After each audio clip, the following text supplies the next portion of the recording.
إن الحمد لله رب العالمين هو الذي جعلنا مسلمين والصلاة والسلام على رسوله الكريم وعلى آله وصحبه أجمعين أشهد أن لا إله إلا الله وحده لا شريك له وأشهد محمدا عبده ورسوله السلام عليكم ورحمة الله وبركاته ما شاء الله looks like everybody's here. Oh, that's a good idea. Who is not here yet? One? Always somebody from Egypt here. I don't know. Is he Egyptian? Raise the hand. Alhamdulillah Rabbil Alameen. The praise is to Allah. We praise Him, we thank Him, and it is only Allah that makes people Muslim. In the introduction, you heard mention the fact that an Egyptian person was being invited to Christianity by myself. And I had full confidence that you just wanted to be on TV, didn't you? Actually, not. I was advised by someone. I'm basically a media personnel. I didn't use a company actually. Anybody else want to come up and be on TV? Get all that over with. You know, when speakers are talking, often the speaker keeps going, the clock, tick, tick, tick. They have other parts of their program, so they'll bring a little piece of paper up there. If you ever see them do that, when that paper comes up, it usually says something like, exactly like this one. It says 5 minutes on it. Well, usually when they do it to me, then I look at it and they'll say, you have 5 minutes. But instead, I pick it up and I go, what? Why do you look so cute on TV? Who sent this up here? Wait a minute, which section is this from? Then they never come back. Alhamdulillah. Our subject really today is about the ideal Muslim family. And I will share with you something from the perspective of a person who spent most of their life being outside of Islam. So I can tell you the two things. If you need somebody to debate Christianity versus Islam, I can take both sides. No problem. Maybe I will be prejudiced, and I know I will be, but at least I can still give you what it's like from both sides. And especially in this, because all of us are concerned about our families. From the time we're small until we die, we're concerned about what's going on with our family. Our first experience is with our mother, of course, and we look to her as not just a role model, everything. Everything we need is coming from that one person. That's for everybody. We look to the father as this other person who's kind of like involved in my life, but not to the great extent that the mother is. This is for everybody. It doesn't matter, Muslim, Christian, atheist, it's still a fact. As we begin to get older, we get more understanding about some other people in our lives, usually our siblings, the brothers and sisters that we have. And in so-called ideal situation, where you have the best of parents, they don't get divorced, your father's not a drunk beating you up or something, but in the best situation, still there are times when a child will feel that there's something lacking or missing. And again, this is normal. Every person on earth, every single person on earth, regardless of their background, regardless of their genealogy, regardless of where they are, regardless even of their mental capacity, but everybody has this need inside of them. Everybody has a need. And I don't want to oversimplify it, but I would like to mention something to you that happened to me many years ago, back in the 1960s. It was a friend of mine who used to tease me because I'm very slow when it comes to playing chess. And he was very fast. So when I was trying to move my chess pieces, he would make up these different questions and jokes and give me a hard time,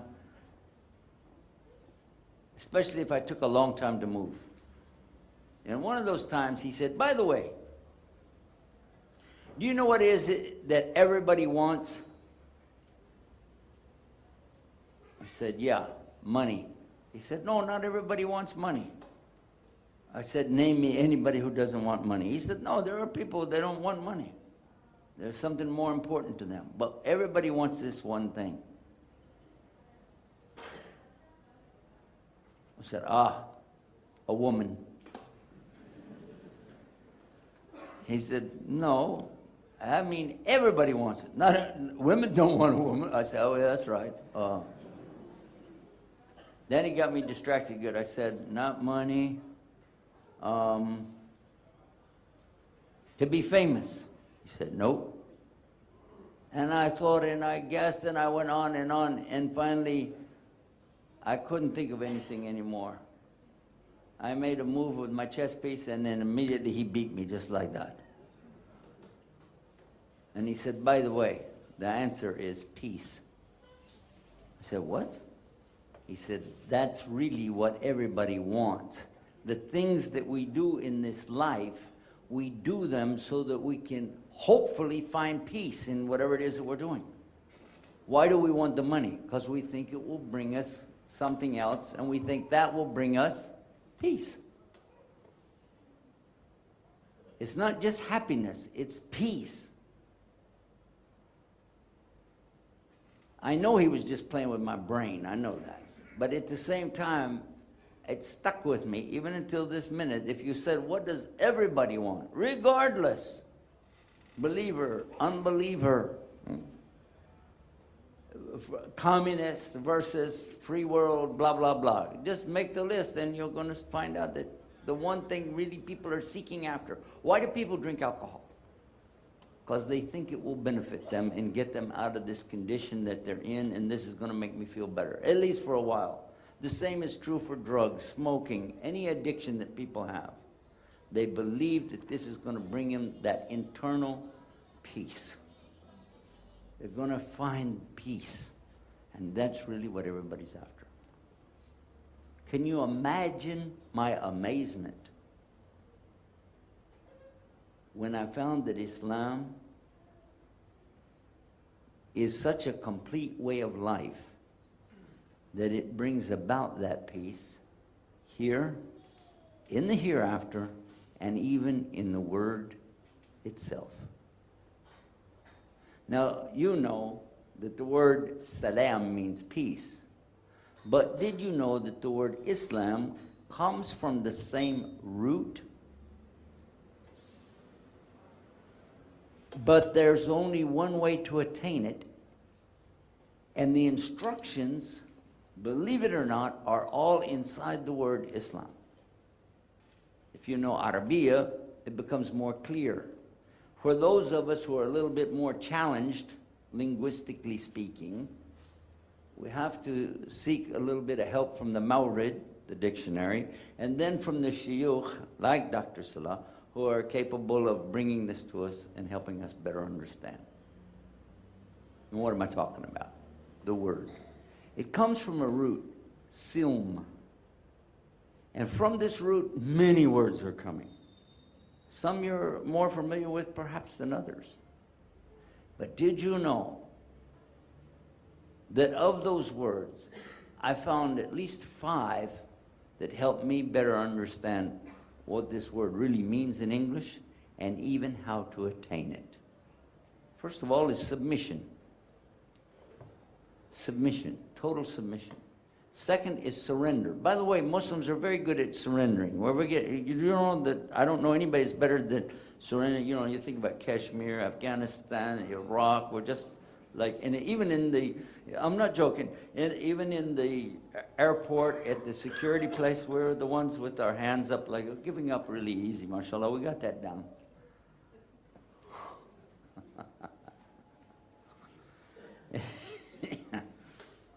Obedience is the third word that's in there, to obey.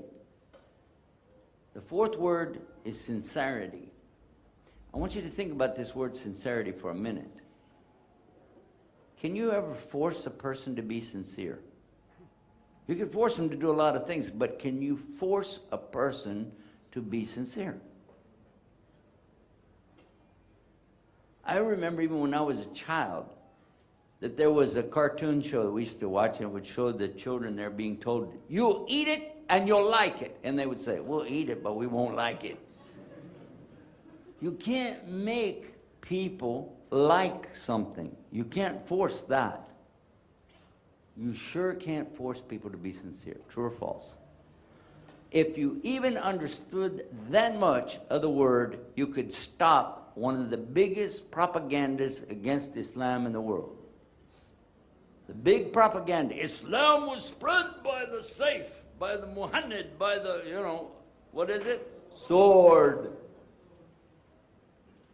The proof is in the word. How do you force anybody to be sincere? And you can't. So it's impossible. True Islam cannot be spread by the sword. A side issue, and this is not our topic today, but in some of the other programs we'll have, I hope you'll come and visit with us and maybe we'll address this. A side issue, small thing. There's something called a concordance of the Bible.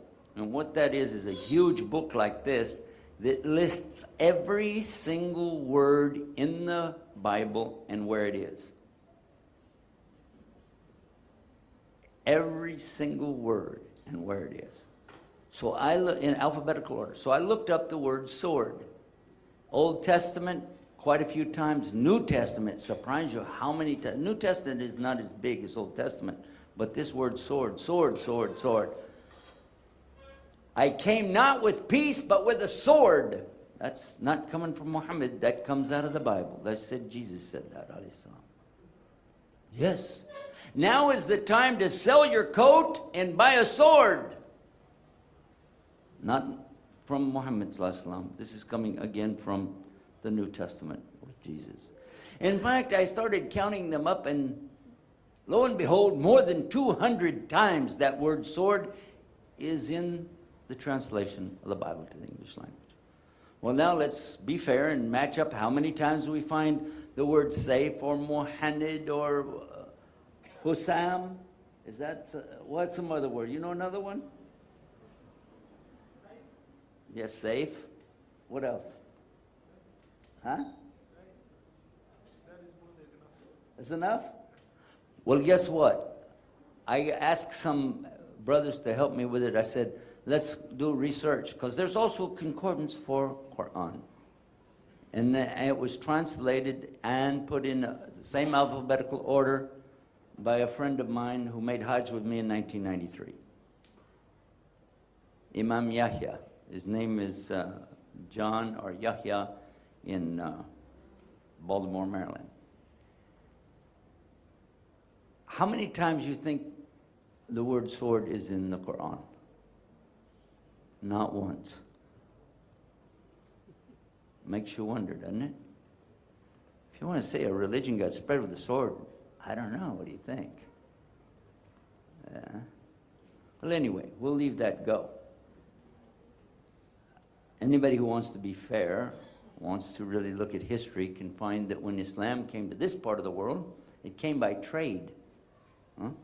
And the British, when they came, let's see, you got your own history books, you can look it up. And then think about it. There's a difference, by the way, between history and his story. Let's come back to our topic, though. We're talking about family. And we know that throughout the life of a human being, they're looking for this security. And by the way, the word security is also in the word Islam. And also this word peace. It's in there. It's in there. But it only comes if you do the other words. Now watch. There must be surrender to Allah, submission to Allah, obedience to Allah, sincerity for Allah before you will ever find peace with Allah. And all of that is the word Islam itself. If anybody wants a way of life other than this, if anybody desires a way of life other than what I just described, they will not find peace in this life, and they will not find it in the next life. It's as simple as that.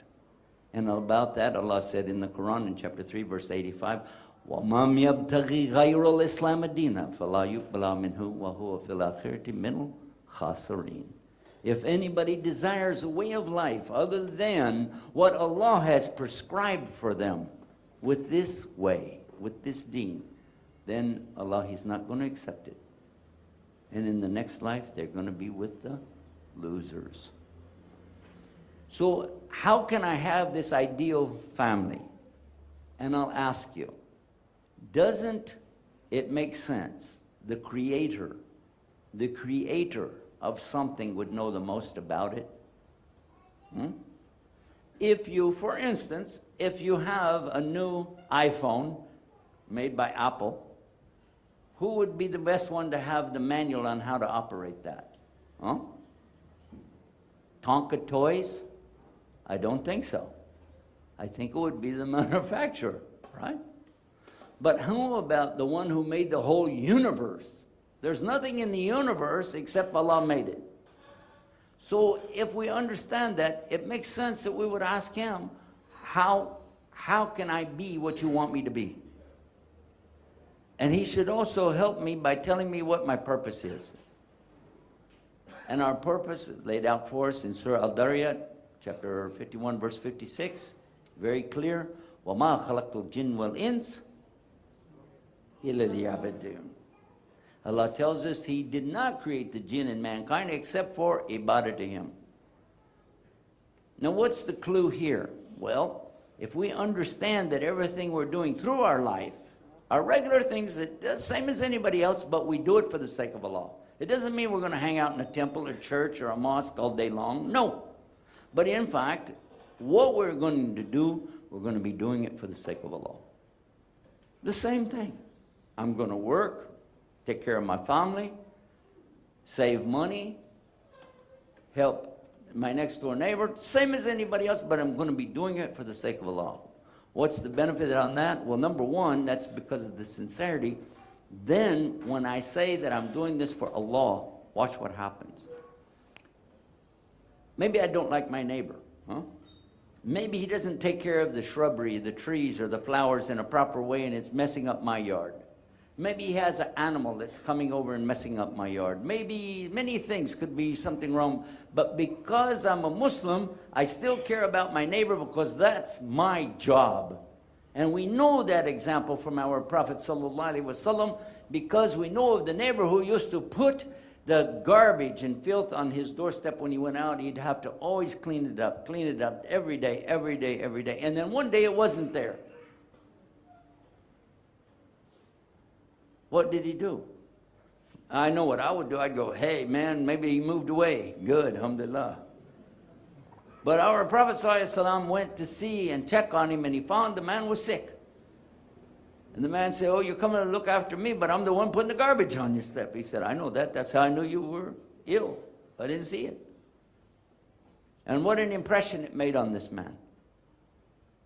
And about the lady, that he carried the package for this lady, and all the time she's telling him, you know, about this man, Muhammad, who is this guy claiming he has a God and all this stuff. Watch out for this man. And when he got there, put the package down, he said, lady, I am Muhammad. She said, Ashhadu an la ilaha illallah, Ashhadu Muhammad Rasulullah. So it's because you do it for Allah. You're not doing it for the person.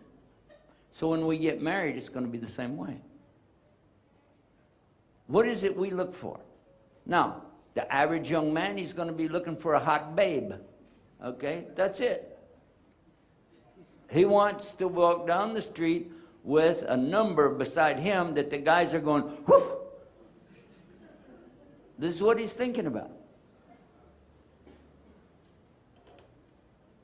But all you have to do, I'm giving this free information to anybody, whether Muslim or not. All you have to do is stop and think about this. Ask to go meet her mother or her grandmother. And you're going to see, okay, that's the grandmother. That's not a hot babe. Okay? Well, guess what? If you marry her, you have to realize that she also is going to wind up the same way. That's what people do. Allah only makes people look like they are temporarily. You're not going to stay that same way. Very few people are still as handsome today as they were many years ago. I'm one of those people. I'm very happy about that. I can get away with that. I'm old. But seriously, stop and think about it. If it's only about looks, then what about all the rest of us? Huh? Really? It's a joke. What do you really want? And the Prophet ﷺ told us about this. It's very important. He told us you could get married for looks. That was one of the things he mentioned. Or for family status, this level, this social, or wealth. Really hooked up. We're talking about, Mercedes, nice airplanes, stuff like that. And then what? What happens if you married her for wealth? Or girls married some guy for wealth, but then he went broke. What are you going to do then? Be like Hollywood, Okay, well, so-and-so is dumping this guy for that guy, and this girl's dumping this, for this. And like this, you see, it's the tabloids coming out every day. Somebody's dumping somebody for somebody else. It's all about what? They can't find peace. These are the most miserable people on earth. And they only look happy when the camera's on. Because you've seen them when they catch them off camera. You've seen that when they're down running away from the cameras like that. You look at their face, they look, oh. Have you seen it? This is what they really look like. Sheikh and I spend a lot of time in front of cameras. We know about this. Yeah, we know about this. And they want you, they'll say, okay, stop, cut, your hair is messed up, and you have to smile. They were giving me that sign yesterday. It was saying, smile, Sheikh, smile, Sometimes you don't feel like it, But for sure, if you will choose the one that the Prophet ﷺ mentioned last, that's the right one. What is that? You choose your marriage based on the person's taqwa. What is taqwa? Taqwa doesn't really mean fear of God. It's something else. It's to put a shield up between you and something. You see those panels over there? Okay, that's taqwa. It's to put a barrier between you and what? And in this case, it's a barrier between you and the anger of Allah on the day of judgment. Allah will be angry on that day as He's never been angry before, nor will He ever be that angry again. This is one-shot deal, and you definitely need that shield against that anger. Yes or no? This is taqwa. So if the boy is having this, or the girl is having this, then they're going to do for the sake of Allah, then whatever the rule book says, they're going to do it. The rule book says the man works and takes care of the lady and provides for her shelter, housing, food, clothing, medical, everything. Whatever she needs, he provides it, yes or no? And her job is to pay how much of the house and how much of the food and how much does the lady pay? I'm not getting an answer. What is it in Hong Kong they didn't tell you yet? They did it anyway?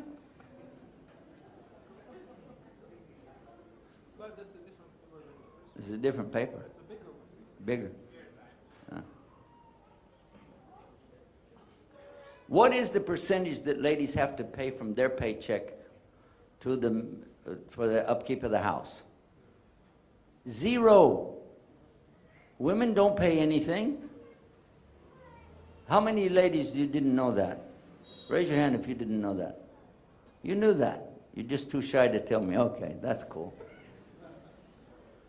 For sure, when I was in Mississippi and I said that, some of the brothers are going, shh, shh, shh. like this. The ladies were in another room, you know, but you could hear him saying, Allahu Akbar!